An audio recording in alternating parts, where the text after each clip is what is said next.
नमस्कार दोस्तों, आज के हमारे इस वीडियो में हम आपके लिए विजया एकादशी की पौराणिक कथा लेकर आए हैं। एक समय धर्मराज युधिष्ठिर बोले, हे जनार्दन, फागुन मास के कृष्ण पक्ष की एकादशी का क्या नाम है तथा उसकी क्या विधि है, कृपा करके आप मुझे बताइए।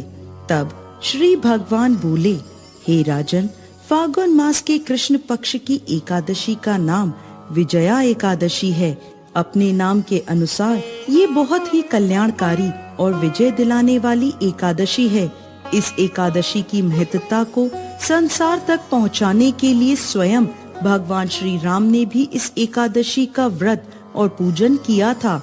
इसके बाद से विजय और मोक्ष के लिए सांसारी लोग इस एकादशी का व्रत करने लगे। यह सब व्रतों में उत्तम व्रत है।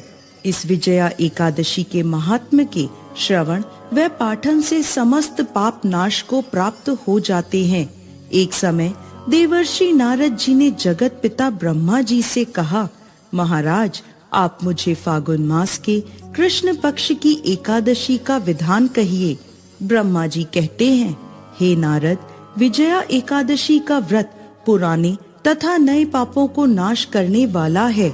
इस विजया एकादशी की विधि मैंने आज तक किसी से भी नहीं कही। यह समस्त मनुष्यों को विजय प्रदान करती है। त्रेता युग में मर्यादा पुरुषोत्तम श्री राम को जब 14 वर्षों का वनवास हो गया, तब वे श्री लक्ष्मण तथा सीता जी सहित पंचवटी में निवास करने लगे। वहाँ पर दुष्ट रावण ने जब सीता जी का हरण किया, तब इस समाचार से श्री रामचंद्र जी तथा लक्ष्मण अत्यंत व्याकुल हुए और सीता जी की खोज में चल दिए। घूमते घूमते जब वो मरणासन जटायु के पास पहुँचे, तो जटायु उन्हें सीता जी का वृत्तांत सुनाकर स्वर्गलोक चला गया। कुछ आगे जाकर उनकी सुग्रीव से मित्रता हुई और बाली का वध किया। हनुमान जी ने लंका में जाकर सीता जी का पता लगाया और उनसे श्री रामचंद्र जी और सुग्रीव की मित्रता का वर्णन किया। वहाँ से लौटकर हनुमान जी ने भगवान राम के पास आकर सब समाचार कहे। तब श्री रामचंद्र जी ने वानर सेना सहित लंका की ओर प्रस्थान किया।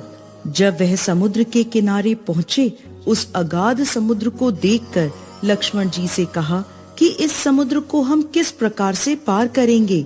श्री लक्ष्मण जी ने कहा, हे पुरुषोत्तम, आप आदि पुरुष हैं, सब कुछ जानते हैं।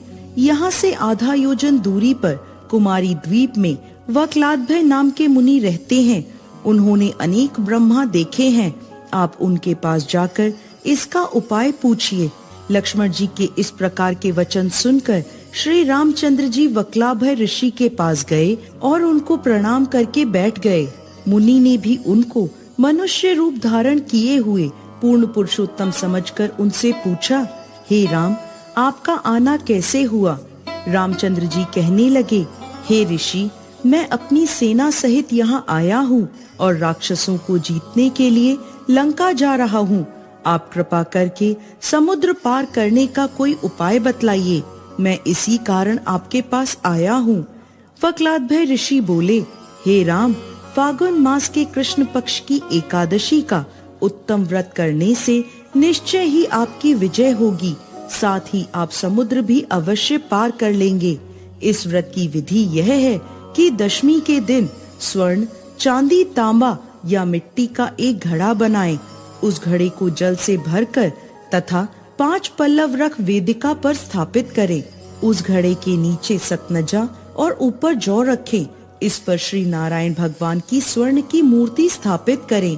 एकादशी के दिन स्नान आदि से निवृत्त होकर धूप, दीप, नैवेद्य, नारियल आदि से भगवान की पूजा करें। तत्पश्चात घड़े के सामने बैठकर दिन व्यतीत करें और रात्रि को भी उसी प्रकार बैठे रहकर जागरण करें। द्वादशी के दिन नित्य नियम से निवृत्त होकर उस घड़े को ब्राह्मण को दान दे दें। हे राम, यदि तुम इस व्रत को सेनापतियों सहित करोगे तो तुम्हारी विजय अवश्य होगी। श्री रामचंद्र जी ने ऋषि के कथा अनुसार इस व्रत को किया और इसके प्रभाव से दैत्यों पर विजय पाई। अतः हे राजन, जो कोई मनुष्य विधि पूर्वक इस व्रत को करेगा दोनों लोकों में उसको अवश्य विजय होगी। श्री ब्रह्मा जी ने नारद जी से कहा था, हे पुत्र, जो कोई व्यक्ति इस व्रत के महात्म्य को पढ़ता या सुनाता है उसको वाजपेय यज्ञ का फल प्राप्त होता है। जय श्री हरि विष्णु।